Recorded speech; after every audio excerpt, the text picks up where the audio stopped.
Hello guys, बेम method जो कि क्या बेजल्स अप्रोक्सीमेशन मेथड के लिए करने वाले हैं, जो कि इसमें इस टेबल में मैंने यह टेबल अनबैलेंस के लिए ली गई है, जो कि क्या लिखा है, find the optimal solution of the following transportation problem by Vogel's approximation method, जो कि इसी को बेम भी कहते हैं। मैंने इस प्रकार से टेबल ली है और इस टेबल में जो अपने सप्लाई इस प्रकार से एंड डिमांड इस प्रकार से दी गई है। ठीक है, सबसे पहले तो इसको पता करना है कि ये क्या है, ये बैलेंस है कि नहीं बैलेंस है। ठीक है, इसको बैलेंस और अनबैलेंस का पता करने के लिए सबसे पहला काम होता है किसको, टोटल सप्लाई और टोटल डिमांड को इक्वल देखना। तो सबसे पहले लिखेंगे टोटल सप्लाई। टोटल सप्लाई क्या है, 15 धन 20 धन 30, जो कि टोटल कितनी होती है, 50 65। ठीक, इसके बाद टोटल सप्लाई देखते हैं। टोटल सप्लाई हो गई, टोटल डिमांड देखना है। टोटल डिमांड, टोटल डिमांड कौन सी है, टोटल डिमांड इसको देखना है। तो 7 + 8 + 25 + 20 इज इक्वल कितना होता है, तो 15 एंड 25 सो 40 60। ये क्या है, अनबैलेंस। यहाँ 65 है, यहाँ 60 है। ठीक है, सो लिखेंगे so this problem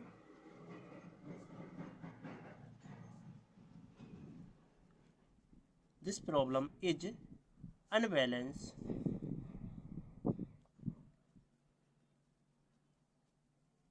this problem is unbalanced in transportation problem.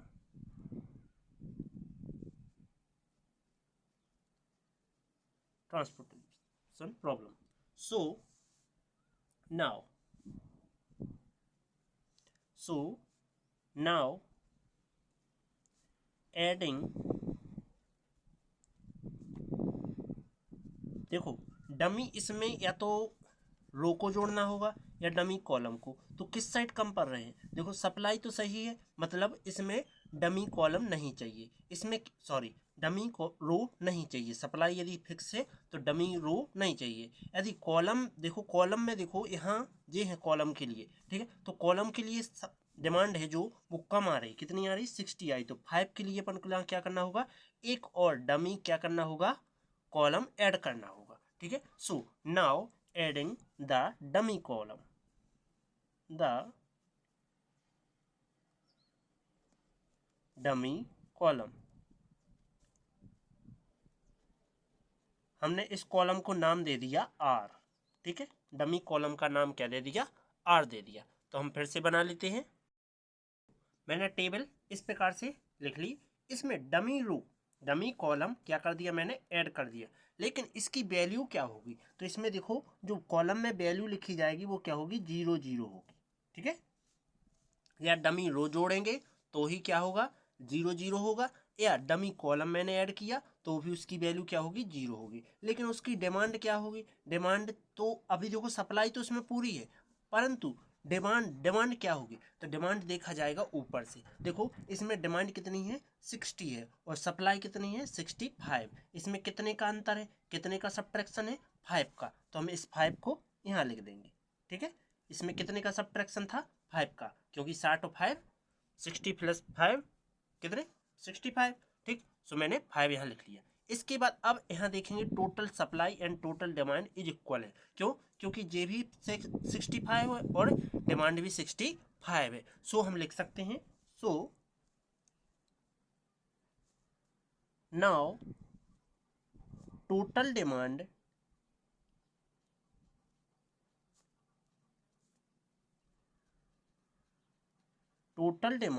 Is equal to total supply.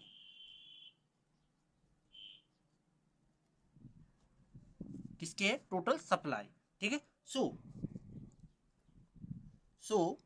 B find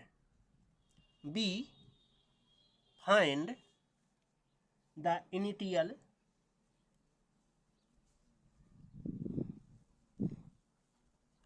initial basic feasible solution। सो यह टेबल क्या फिर से हम बना लेते हैं। अगेन नाउ आई फॉर क्या होता है, इनिशियल बेसिस फेसिबल सॉल्यूशन, जो कि हमने पहले फिर से टेबल बना ली है। अब इस टेबल को मैं क्या करूंगा, साइड में इसकी पेनल्टी और साथ में रो वाइज पेनल्टी एवं कॉलम वाइज पेनल्टी तुम्हें क्या करनी है, ज्ञात करनी है। तो सबसे पहले हम रो वाइज पेनल्टी ज्ञात करते हैं, जो कि P1 मानती है, ठीक है। जिसमें सबसे पहला काम क्या है, देखो इन दोनों में यह क्या है, एक रो है, यह रो में सबसे स्मॉलेस्ट 0, उससे नेक्स्ट स्मॉलेस्ट 3, ठीक। तो इन में से सब्ट्रैक्शन करेंगे 3 माइनस 0, जो कि 3 आएगा, ओके। एंड अगेन तो 0 जो कि स्मॉलेस्ट, इससे नेक्स्ट स्मॉलेस्ट 4, जो कि 4 आ जाएगा। And smallest 0 and next smallest 2, जो कि 2 ही आएगा। सब्ट्रैक्शन करेंगे 2 का 0 में तो 2 ही आना है। इसके बाद अब क्या करते हैं, कॉलम वाइज पेनल्टी याद करते हैं। तो कॉलम के लिए हम P1 लिख लेते हैं, ठीक। P1 लिखेंगे तो थोड़ा इसको मैं इस प्रकार से सेट कर देता हूँ, उड़ रहा है बहुत।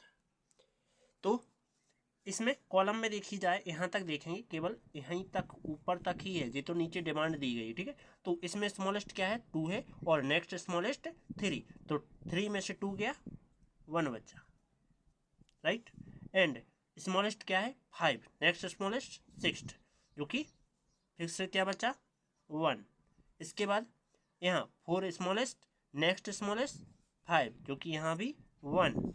इसके बाद स्मॉलेस्ट 3, नेक्स्ट स्मॉलेस्ट 8, जो कि वो अंतर क्या आएगा, 5 का, ठीक है। इसमें से सबसे बड़ी पेनल्टी किसकी है, इनमें 5 है, 5 है, तो हम 5 के अकॉर्डिंग अंदर जाएंगे, ठीक है। इस कॉलम में अंदर जाएंगे, तो इस कॉलम में कहाँ कार्य करेंगे, सबसे पहले वर्क करेंगे इस कॉलम में जो सबसे स्मॉल वैल्यू होगी। स्मॉल वैल्यू क्या है, 3 है, ये तो है नहीं है कॉलम, स्मॉल वैल्यू 3 है। तो इसकी देखी जाए, जो सप्लाई तो मैंने लिखी ही नहीं है, सप्लाई क्या है, 15, 20 और 30। इसमें देखो सप्लाई कितनी है, 30, और जो डिमांड है वो 20 है। स्मॉल क्या है, 20, तो 20 को अंदर लिखेंगे। इसके बाद हमने 20 में से माइनस किया 20, जो कि 0 आएगा। यहाँ भी 30 में से 20 गया, 10 बचा, राइट। सो दिस कॉलम 0 हो गया, इसलिए this column is delete. Again, अब अगेन करेंगे तो फिर से पेनल्टी याद करते हैं।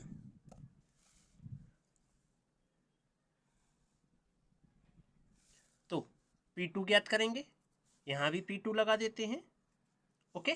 तो P2 में देखा जाए तो इस कॉलम में, सॉरी इस रो में फिर से स्मॉलेस्ट 0 एंड नेक्स्ट स्मॉलेस्ट 3, जो कि यहाँ 3 ही आएगा। इसी प्रकार 4 आएगा, इसमें कोई चेंजिंग नहीं है क्योंकि यही है। एंड यहाँ वही है, ठीक है, 2 आएगा। इसके बाद अगेन तो इसमें स्मॉलेस्ट क्या आएगा, 1 ही आएगा, क्योंकि वही प्रोसेस। फिर से 5 स्मॉल एंड 6 नेक्स्ट स्मॉल, जो कि 1 आएगा। इसके बाद यहाँ भी 4 स्मॉल और नेक्स्ट स्मॉल 5, जो कि यहाँ भी 1 आ गया। इसके देखो इस क्या हो गया, डिलीट हो गया, इसलिए इसको अपन ऐड मतलब जोड़े घटाएंगे, इसको स्किप करेंगे। और यहाँ अपन ने पिछली बार किया नहीं था, इसलिए 0 ही आना था, और यहाँ भी 0 आएगा। इसमें सबसे बिगेस्ट पेनल्टी किसकी है, तो यहाँ है 4, तो हम 4 के अकॉर्डिंग अंदर जाते हैं, जो कि रो नंबर क्या होगा, सेकंड, F नंबर वैल्यू में जाएंगे। F की रो में जाएंगे तो F की रो में क्या आएगा, F की रो में सबसे स्मॉलेस्ट वैल्यू किसकी है, 0 की। 0 में देखा जाए तो यहाँ देखो स्मॉलेस्ट डिमांड है और सप्लाई हाई है, तो हम स्मॉलेस्ट के सापेक्ष अंदर जाएंगे, तो यहाँ 5 अंदर आएगा, जिसमें देखो 5 माइनस करेंगे 5 तो 0 एंड 20 माइनस 5, जो कि 15 आएगा। सो दैट इज 0, तो this column is delete. Okay, जहां वैल्यू 0 हो जाएगी वो कॉलम क्या हो जाएगा, डिलीट हो जाएगा। अगेन फिर पुनः पेनल्टी याद करेंगे, तो पेनल्टी नंबर 3, यहाँ P3 लिखेंगे, यहाँ भी P3 लिखेंगे, राइट। तो पेनल्टी 3 याद करने के लिए क्या करना होगा, सबसे पहले अगेन रो वाइज करते हैं, तो रो वाइज में देखो अब 0 क्या हो गया, कैंसिल हो गया, डिलीट हो गया, इसलिए अब यहाँ चेंजिंग होगी। क्या आएगा देखो, स्मॉलेस्ट 3 नेक्स्ट स्मॉलेस्ट 5, तो इसका सब्ट्रैक्शन करें 5 माइनस 3 जो कि 2 आएगा। एंड अगेन तो इसमें रो में करें तो 4 स्मॉलेस्ट नेक्स्ट स्मॉलेस्ट 6, तो अगेन 2 आया, एंड स्मॉलेस्ट 2 और नेक्स्ट स्मॉलेस्ट 5 जो कि सब्ट्रैक्शन करेंगे 5 माइनस 2 जो कि 3 आएगा। अगेन यहाँ तो देखो 1 ही आना है, फिर से 1 और यहाँ 1, यहाँ देखो ये डिलीट हो गया इसलिए इसको गिना नहीं जाएगा, इसके लिए भी काउंट नहीं किया जाएगा। सो अगेन तो इसमें देखा जाए तो सबसे बड़ी हाईएस्ट पेनल्टी किसकी है, इसकी है, जो कि जी नंबर और रो में है। तो इस रो में जो सबसे स्मॉल वैल्यू क्या है, 2 है, जिसकी पेनल्टी 7 और सॉरी इसकी जो डिमांड है वो 7 है और सप्लाई 10 है। सो स्मॉल 7 को अंदर लिखेंगे, जिसमें 7 minus 7 so 0 and 10 minus 7 so 3। Okay, इसके बाद दिस 0 तो this column delete. Again penalty ज्ञात करेंगे, तो P4 करते हैं अब ज्ञात, तो P4 में क्या आएगा देखो, P4 में देखा जाए तो देखो अब जो डिलीट हो गए तो इनसे कोई लेना देना नहीं, बस इन दोनों से है। तो 8 में से 5 गया 3 एंड 4 6 माइनस 4 तो 2 एंड 5 माइनस 6 जो कि 1। इसके बाद इसमें देखो ये 0 हो गया, ये डिलीटेड हो गया, यह कॉलम डिलीट हो गया, ए नंबर कॉलम क्या हो गया, डिलीट हो गया, इसलिए इसको गिना नहीं जाएगा। तो P4 में क्या आ जाएगा, नो काउंट। इसके लिए काउंट किया जाएगा तो स्मॉल क्या है 5 और नेक्स्ट स्मॉल 6 है, जो कि सब्ट्रैक्शन मतलब घटाएंगे, तो 6 में से 5 गया, क्या बचा 1। तो इसके लिए भी तो 4 स्मॉलेस्ट नेक्स्ट स्मॉलेस्ट 5, यहाँ भी 1 बचा, इसके लिए काउंट नहीं किया जाएगा, इसके लिए भी काउंट नहीं किया जाएगा। अब बिगेस्ट कौन है पेनल्टी, तो 3 बिगेस्ट पेनल्टी है, तो 3 के अकॉर्डिंग मैंने अंदर गए जो कि ई नंबर है, ठीक है, रो कौन सी है ई में सबसे स्मॉल क्या है, स्मॉल है 5 की जो डिमांड है 8 है और सप्लाई 15 है, तो स्मॉल कितना है 8 है, तो 8 के अकॉर्डिंग मैंने अंदर लिखा, और 8 minus 8 so 0 and 15 minus 8 70, right. इसके पश्चात so this column is B number क्या हो गया 0 हो गया, so this column delete. Again यहाँ 8 है, ध्यान देने का, ठीक है, क्या है 8 है, थोड़ा डार्क कर दिया। इसके बाद अगेन पेनल्टी याद करते हैं,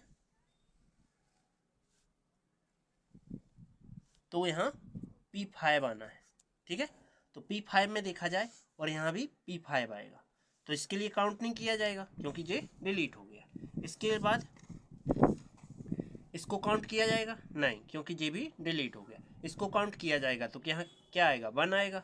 इसके बाद यहाँ काउंट नहीं किया जाएगा, यहाँ भी काउंट नहीं किया जाएगा, परंतु यहाँ काउंट किया जाएगा। देखो रो वाइज करेंगे तो 8 आया एंड यहाँ 4, यहाँ पर 5, क्योंकि 1 1 वैल्यू बची है, राइट। इसके पश्चात क्या आ जाएगी, आगे आएगा सबसे बिगेस्ट वैल्यू 8 है, तो 8 के अकॉर्डिंग जो कि ई नंबर रो के अकॉर्डिंग गए, तो इसमें तो 8 ही है, ठीक है 8 है, तो 8 करेंगे तो यहाँ 25 क्या है डिमांड एंड सप्लाई है क्या 7, तो 7 के अकॉर्डिंग 7 को मैं अंदर लिखूंगा, और 7 इसमें से घटाएंगे तो क्या बचेंगे 18 बचेंगे, और यहाँ 7 to 0 जो कि क्या हो गया ये 0 हो गया, तो इसलिए इसको डिलीट कर देंगे, राइट। इसके बाद अगेन तो अगेन पेनल्टी याद करते हैं, जो कि P6 यहाँ भी P6, राइट। तो ज्ञात करें, तो इसमें क्या करना है, देखो जे कॉलम डिलीट हो गया, जे रो, यह रो क्या हो गया, डिलीट हो गया, तो इसके लिए काउंट नहीं किया जाएगा। इसमें केवल 4 बचा है, तो इसमें 4 लिखेंगे, इसमें 5 जो कि 5, दिस कॉलम नॉट काउंट, इस कॉलम के लिए भी काउंट नहीं किया जाएगा। इसमें काउंट किया जाए तो 4 क्या है, स्मॉलेस्ट, नेक्स्ट स्मॉलेस्ट 5 जो कि 1, इसके लिए काउंट नहीं करेंगे, इसके लिए काउंट नहीं करेंगे, क्यों, क्योंकि डिलीटेड है। अगेन क्या है, बिगेस्ट 5 है, तो 5 के अकॉर्डिंग मैंने अंदर गया, तो क्या बचा यहाँ 5, देखो सप्लाई है 3 और डिमांड है 18, जो कि 3 लिखेंगे अंदर, जिसमें 3 माइनस 3 सो 0 एंड यहाँ सो 15, राइट, जो कि दिस कॉलम, सॉरी यहाँ तो होगा नहीं, ये होगा, रो होगा डिलीटेड, सो रो मैंने डिलीट कर दिया। अगेन लास्ट बच्चा जो कि यहाँ 15, यहाँ 15, मतलब दोनों ही क्या आ गई, सप्लाई और डिमांड क्या है 15 है, तो अंदर लिख दो 15, ठीक है, जो कि यहाँ 50 मैंने माइनस 15 तो 0, यहाँ भी 15 माइनस 15 तो 0, ठीक, जो कि इसको भी क्या कर दिया, डिलीट कर दिया। अब जो ऑप्टिमल सॉल्यूशन आया वो अपन लिख लेते हैं, देखते हैं। अगली टेबल में क्या आना है, अगली टेबल में देखा जाए तो देखो यहाँ 3 रो वाइज कर रहा है काउंट, इसके बाद यहाँ 5 जो कि साथ में 8 है, तो यहाँ 5, इसके बाद पहले मैं क्या कर लेता हूँ, एलोकेटेड सेल को बाद में लिखूंगा, पहले मैं केवल सेल के लिए लिख लेता हूँ। यहाँ 9 है, यहाँ 0 जो कि रेड पेन से लिखता हूँ, इसके बाद 7 6 4 8 यहाँ 0, इसके बाद 2 6 5 3 यहाँ 0, सप्लाई में क्या है 15 20 30, अगेन 7 8 25 25, राइट। इसके बाद एलोकेटेड सेल कौन कौन से हैं, एलोकेटेड सेल हैं, देखो एक तो 5 के साथ 8 है, तो 5 के साथ मैंने 8 लिखा, इसके बाद 8 के साथ 7 है, तो 8 के साथ 7 लिखा, एंड 4 के साथ 15 है, तो यहाँ 15 आ गया, अगेन 5 के साथ 3 है, तो 5 के साथ मैंने 3 दे दिया। ब्लैक पेन से लेता हूँ मैं इसको, ये उड़ रहे हैं बहुत सारे, थोड़ा दिखाई तो दे रहा होगा, चलो उम्मीद है आपको दिख रहा होगा। इसके बाद अगेन तो 2 के साथ 7 है, इसके बाद 3 के साथ कितना है 20 है, राइट, और 0 के साथ 5 है, सो क्या लिखेंगे हियर, देख लेते हैं कितने एलोकेटेड सेल बने, 1 2 3 4 5 6 7, ठीक, जिसमें 5 और 3 8 है, जो कि m प्लस n, देखेंगे here the allocated cell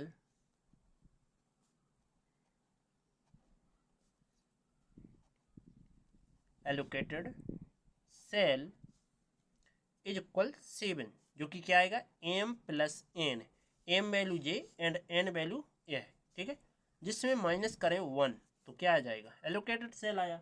so this solution is non dignity, this solution is non degenerated,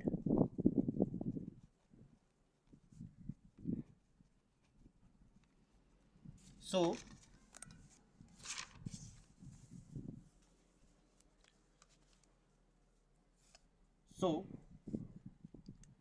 total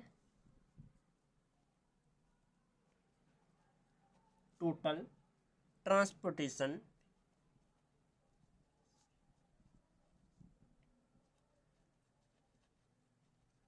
cost is given, so क्या आएगा, देखो सबसे पहले 5 into 8 plus 8 into 7 plus 4 into 15 plus 0 into 5 plus 2 into 7 plus 5 into 3 plus 3 into 20। So count कर लेते हैं। तो 5 8 जा 40, 56 plus 60 plus 0 plus 14 plus 15 plus 60। So count 0 6 10 15 5 1 7 8 9 15 20 24। Right, that is cost answer. उम्मीद है आपके लिए टॉपिक समझ में आ गया होगा। चलो चलते हैं नेक्स्ट टॉपिक की ओर।